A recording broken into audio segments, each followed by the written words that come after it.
മീൻ ബിരിയാണി എന്ന് പറയുമ്പം തന്നെ നമുക്ക് ആദ്യം മനസ്സിലേക്ക് വരുന്നത് നെയ്മീൻ വെച്ചിട്ടോ, അല്ല നെയ്മീനാണ് മെയിൻ, പിന്നെ അത് കഴിഞ്ഞിട്ട് പ്രോൺസ് ആയിരുന്നാലും പിന്നെ ആവോലി മീനൊക്കെ ആയിരുന്നിട്ട് വരുന്നതിന്. അപ്പം ഇതൊന്നും അല്ലാതെ ഞാൻ ഇന്ന് പാരമീൻ വെച്ചിട്ട് നല്ല ടേസ്റ്റും ഫ്ലേവർഫുള്ളായിട്ടുള്ളൊരു മീൻ ബിരിയാണി തയ്യാറാക്കിയെടുക്കുന്നുണ്ട്. ഈ ഒരു മീനിന് അത്യാവശ്യം നല്ല മണമുണ്ട് കേട്ടോ. ആ ഒരു മണം വരാത്ത രീതിയിൽ നമുക്ക് ഈ ഒരു ബിരിയാണി തയ്യാറാക്കിയിട്ടെടുക്കാം. അപ്പോൾ അതെങ്ങനെയാണെന്ന് നോക്കാം. അപ്പോൾ ഇത് കഴുകുന്ന സമയത്ത്, മീനൊന്ന് കഴുകിയെടുക്കുന്ന സമയത്ത് അതിൻ്റെ സ്കിന്ന് ഞാൻ മാറ്റിയിട്ടുണ്ട്. സ്കിന്നൊക്കെ കംപ്ലീറ്റ് ആയിട്ട് റിമൂവ് ചെയ്തു. പിന്നെ അതുപോലെ തന്നെ ഉപ്പും വിനാഗിരിയും കൂടെ ഒഴിച്ചിട്ട് നന്നായിട്ടൊന്ന് ഒരച്ചൊന്ന് കഴുകി എടുത്തിട്ടുണ്ട്. 5-6 വെള്ളം കഴുകി വെള്ളമൊക്കെ നന്നായിട്ടൊന്ന് കളഞ്ഞൊന്ന് എടുത്തിട്ടുണ്ട് കേട്ടോ. എന്നിട്ട് ഇനി നമുക്കതിലേക്ക് ആവശ്യത്തിന് ഉപ്പും മഞ്ഞൾപ്പൊടിയൊക്കെ ചേർത്തെടുക്കാം. അതായത് ഒരു 12 തൊട്ട് 15 പീസ് ഒരു മീൻ എടുത്തിട്ടുണ്ട്. അപ്പം അധികം മുള്ളില്ലാത്ത മീനാണല്ലോ, ബിരിയാണിക്ക് പറ്റിയ മീനാണ് കേട്ടോ.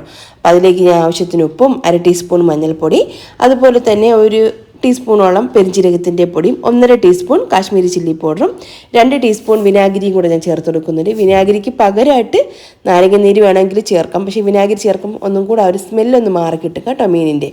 അതിന് വേണ്ടിയിട്ടാണ് ഞാൻ വിനാഗിരി നല്ല വിനാഗിരി ചേർക്കേണ്ടത്, ശ്രദ്ധിക്കണേ. എന്നിട്ട് നന്നായിട്ട് എല്ലാം കൂടെ ഒന്ന് മിക്സ് ചെയ്ത് ഒരു അരമണിക്കൂർ പറ്റുമെങ്കിൽ ഒന്ന് മാറ്റി വയ്ക്കാം, മസാലയൊക്കെ ഒന്ന് പിടിച്ച് വരട്ടെ. ഇനിയുണ്ടല്ലോ, ഒരു ബിരിയാണിക്കുള്ള റൈസ് ഒന്ന് കഴുകി ഒന്ന് ഊറ്റി വയ്ക്കാമേ. ഞാൻ അങ്ങനെ സോക്ക് ചെയ്തിട്ടൊന്നും നല്ല അരി എടുക്കും. നന്നായിട്ടൊന്ന് കഴുകിയതിന് ശേഷം ഒരു സ്ട്രെയിനറിലോട്ട് മാറ്റിയാണ് കേട്ടോ വെക്കുന്നത്. അപ്പം ആ ഒരു വെള്ളമൊക്കെ നന്നായിട്ടൊന്ന് പോയി കിട്ടും. അതുപോലെ തന്നെ ഈ ഒരു കോഫി മഗ്ഗിൻ്റെ കപ്പിന് 2 കപ്പ് റൈസാണ് കേട്ടോ ഞാൻ എടുക്കുന്നത്.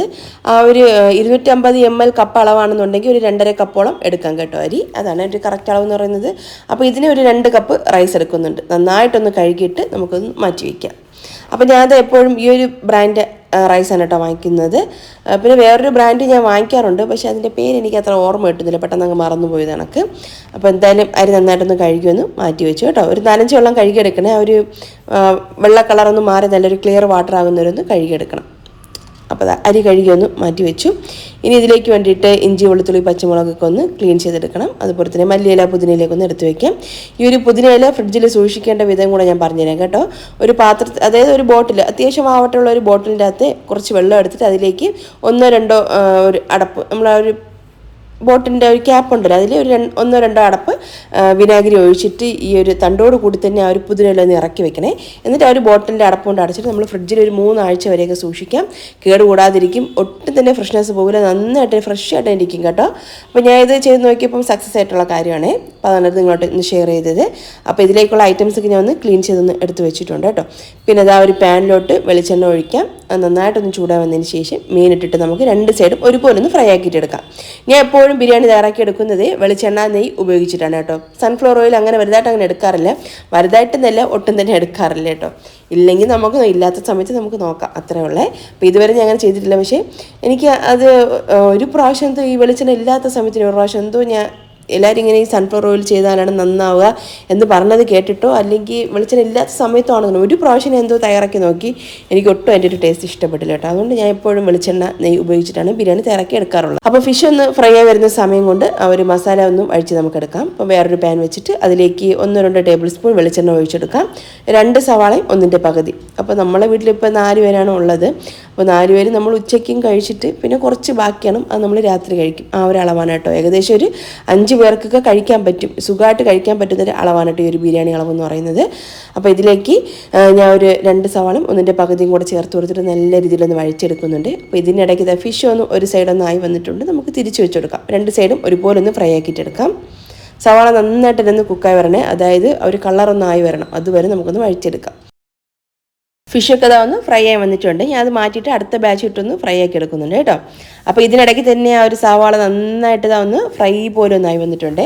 അത് ഈ ഒരു പാകം എത്തണം, എന്നിട്ട് വേണം നമ്മളിനി അടുത്ത കാര്യങ്ങളൊക്കെ ചേർക്കാൻ വേണ്ടിയിട്ട്. അപ്പോൾ ഇഞ്ചി, വെളുത്തുള്ളി, പച്ചമുളക് എല്ലാം കൂടെ ചതച്ചെടുത്താൽ ഒരു 2 ടേബിൾ സ്പൂൺ ഉണ്ട് കേട്ടോ, അതും കൂടെ ചേർത്ത് കൊടുക്കാം. അപ്പോൾ 2 വെളുത്തുള്ളി ഫുള്ളായിട്ട് എടുക്കുന്നുണ്ട്, ഒരു കഷ്ണം ഇഞ്ചിയും പിന്നെ അതുപോലെ തന്നെ ഒരു 5-6 പച്ചമുളകും കൂടെ ഞാൻ എടുക്കുന്നുണ്ട്. ആ ഒരു പച്ചമുളക് എരിവിനനുസരിച്ച് ചേർത്ത് കൊടുക്കണം കേട്ടോ. എന്നിട്ട് നന്നായിട്ട് ആ ഒരു സവാള ഒരു സൈഡിലോട്ടൊന്ന് മാറ്റി വെച്ചിട്ട് അതിൽ നിന്നുള്ള എണ്ണയിൽ തന്നെ നമുക്ക് ഈ ഒരു ഐറ്റംസ് ഇട്ട് നന്നായിട്ടൊന്ന് വഴറ്റിയെടുക്കാം. അതിനൊരു പച്ച ചുവന്ന് മാറി വന്നതിന് ശേഷം എല്ലാം കൂടിയിട്ടൊന്ന് മിക്സ് ചെയ്തെടുത്താൽ മതിയാകും. അപ്പോൾ അതുമെല്ലാം നന്നായിട്ടൊന്ന് വഴറ്റിയെടുക്കാം. ഇനി നമുക്കിതിലേക്ക് ഒരു 2 തക്കാളി ചേർത്ത് കൊടുക്കാം കേട്ടോ. നല്ലവണ്ണം പഴുത്ത തക്കാളിയാണേ, അതും കൂടെ ചേർത്ത് കൊടുക്കാം. തക്കാളി നന്നായിട്ടൊന്ന് സോഫ്റ്റ് വരട്ടെ. പെട്ടെന്ന് റെഡി ആവണമെങ്കിൽ ഒന്ന് അടച്ചു വെച്ച് കൊടുത്താൽ മതി, തക്കാളി പെട്ടെന്നൊന്ന് ഉടഞ്ഞു കിട്ടിക്കോളും. ഇനി ഇതിലേക്ക് കുറച്ച് മല്ലിയിലയും ആ ഒരു പുതിനയിലേക്ക് ഞാൻ ചേർത്ത് കൊടുക്കുന്നുണ്ട്. നല്ലൊരു ഫ്ലേവർ കിട്ടും ബിരിയാണിക്ക്. അതിൻ്റെ ടേസ്റ്റും മണമൊന്നും ഇഷ്ടമില്ലാത്തവരാണെന്നുണ്ടെങ്കിൽ ചേർത്ത് കൊടുക്കണം കേട്ടോ. കുറച്ച് മല്ലിയില വേണമെങ്കിൽ മാത്രം ചേർത്ത് കൊടുത്താൽ മതി. അപ്പോൾ അതെല്ലാം നന്നായിട്ടൊന്ന് വഴറ്റി നിർത്തിയതിന് ശേഷം ഇതിലേക്ക് ഒരു ടീസ്പൂണോളം ഗരം മസാലപ്പൊടിയും കൂടെ ഞാൻ ചേർത്ത് കൊടുക്കുന്നുണ്ട്. എന്നിട്ട് എല്ലാം കൂടെ നന്നായിട്ടൊന്ന് വഴറ്റിയെടുക്കാം. ഇനി നമുക്കിതിലേക്കുണ്ടല്ലോ ഒരു 1/2 കപ്പോ അല്ലെങ്കിൽ ഒരു 3/4 കപ്പോ തിളച്ച വെള്ളം ഞാൻ ചേർത്ത് കൊടുക്കുന്നുണ്ട്. അപ്പോൾ ആ ഒരു വെള്ളം ചേർക്കണം കേട്ടോ. അപ്പോഴേ ആ ഒരു ഫിഷിൽ നിന്നുള്ള ആ ഒരു ടേസ്റ്റ് ആ ഒരു മസാലയിലോട്ടൊന്ന് ഇറങ്ങി കിട്ടുള്ളൂ. അതിന് വേണ്ടിയിട്ടാണ്. അപ്പോൾ നമ്മൾ ഫ്രൈ ആക്കി വെച്ചിട്ടുള്ള മീൻ കഷ്ണങ്ങളൊക്കെ ഇതിലേക്ക് വെച്ച് കൊടുക്കാം.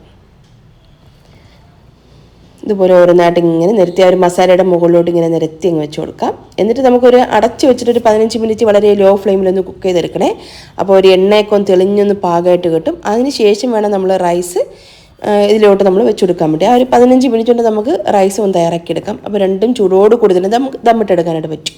അപ്പോൾ അതാ ഒരു പാൻ വെച്ചിട്ട് അതിലേക്ക് 1-2 ടേബിൾ സ്പൂൺ നെയ്യും 1-2 ടീസ്പൂണോളം വെളിച്ചെണ്ണ ചേർത്ത് കൊടുക്കുന്നുണ്ട്. പിന്നെ കുറച്ച് സാജീരകവും 2-3 ഏലക്കയും ഒരു കഷ്ണം പട്ടയും പിന്നെ ഗ്രാമ്പൂ 2-3 ഒക്കെ ചേർത്ത് കൊടുക്കുന്നുണ്ട് കേട്ടോ. പിന്നെ 1 ടീസ്പൂണോളം ഇഞ്ചി വെളുത്തുള്ളി പച്ചമുളകും കൂടെ ചതച്ച് നമ്മൾ നേരത്തെ ചതച്ചെന്ന് 1 ടീസ്പൂൺ ഞാൻ മാറ്റി വെച്ചതാണ്. അതും പിന്നെ ഒരു സവാളയുടെ പകുതി കൂടെ ഞാൻ എടുക്കുന്നുണ്ട്. പിന്നെ എന്നിട്ട് ജസ്റ്റ് അതൊന്ന് വഴിച്ചിട്ട് നമുക്കതിലേക്ക് ഇതാ കഴുകി ഊറ്റി വെച്ചിട്ടുള്ള ഒരു കൈമ റൈസാണ് കേട്ടോ. ജീരകശാല അരി ഒരു 2 കപ്പ് ഞാൻ ചേർത്ത് കൊടുക്കുന്നുണ്ട്. എന്നിട്ട് ഇതിലേക്ക് ആവശ്യത്തിനുള്ള ഉപ്പും കൂടെ ചേർത്തെടുക്കാം. എപ്പോഴും ഞാൻ റൈസൊക്കെ വെക്കുന്ന സമയത്ത് കല്ലുപ്പാണ് ചേർക്കുന്നത്. അപ്പം ആ ഒരു ഫ്ലേവർ എന്നല്ല ആ ഒരു ഉപ്പിൻ്റെ അളവ് കറക്റ്റായിട്ട് കിട്ടും. അതുപോലെ തന്നെ നമ്മൾ ഈ ഒരു ടൈമിൽ ഒരു 2 കപ്പ് റൈസിന് 4 കപ്പ് തിളച്ച വെള്ളം കൂടി ഒഴിച്ചിട്ട് നന്നായിട്ടൊന്ന് മിക്സ് ചെയ്തിട്ട് ഉപ്പൊന്ന് ചെക്ക് ചെയ്യണേ. ഉപ്പ് ഒരു അല്പം മുന്നിട്ട് നിൽക്കട്ടെ. അതാണ് ബിരിയാണിക്ക് എപ്പോഴും ടേസ്റ്റ് കൊടുക്കുന്നത്. അപ്പോൾ അതാ ഒരു നമ്മുടെ മസാല റെഡി ആയിട്ടുണ്ട്. അപ്പോൾ ഇതിനിടയ്ക്ക് വെള്ളമൊക്കെ നന്നായിട്ടൊന്ന് വറ്റിയതിന് ശേഷം ഫ്ലെയിം നല്ലോണം കുറച്ച് വെച്ചിട്ടുണ്ടായിരുന്നു അരിയിലോട്ട്. അപ്പം ആ ഒരു ഉള്ളരിയൊക്കെ ഒന്ന് റെഡിയായിട്ട് നന്നായിട്ട് കുക്കായി കിട്ടിയിട്ടുണ്ട്. അപ്പോൾ ഞാൻ ഫുള്ളായിട്ട് തന്നെ വേവിച്ചെടുത്തിട്ടുണ്ട്. ഒരു 12 തൊട്ട് 15 മിനിറ്റ് വരെ അത്രയും മതി റൈസ് വേവിച്ചെടുക്കാനുള്ള സമയം എന്ന് പറയുന്നത്. അപ്പോൾ ഇതിനിടയ്ക്ക് ഞാൻ കുറച്ച് കാഷ്യൂസും റൈസൻസൊക്കെ ഒന്ന് വറുത്ത് മാറ്റി വെച്ചു. പിന്നെ അത് ആ ഒരു മസാലയുടെ മുകളിലോട്ട് നമുക്ക് ഈ ഒരു വേവിച്ച് വെച്ചിട്ടുള്ള ചോറ് വെച്ച് കൊടുക്കാം.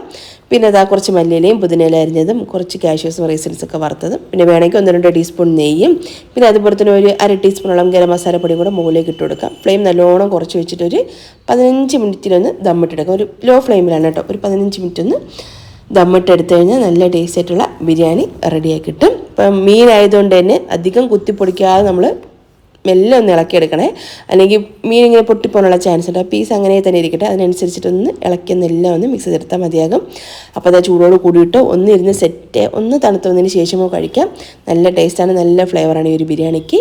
അപ്പോൾ ബിരിയാണിയും അതുപോലെ തന്നെ തൈര് പപ്പടം അച്ചാറൊക്കെ വെച്ചിട്ട് കൂട്ടി കഴിക്കാം. സൂപ്പർ ടേസ്റ്റാണ്. അപ്പോൾ എന്തായാലും ട്രൈ ചെയ്ത് നോക്കിയിട്ട് എൻ്റെ ഒരു ഫീഡ്ബാക്ക് താഴെ കമൻസ് ആയിട്ട് എടുക്കൂ. അപ്പോൾ ഈ വീഡിയോ കണ്ട എല്ലാ കൂട്ടുകാർക്കും താങ്ക്സ്.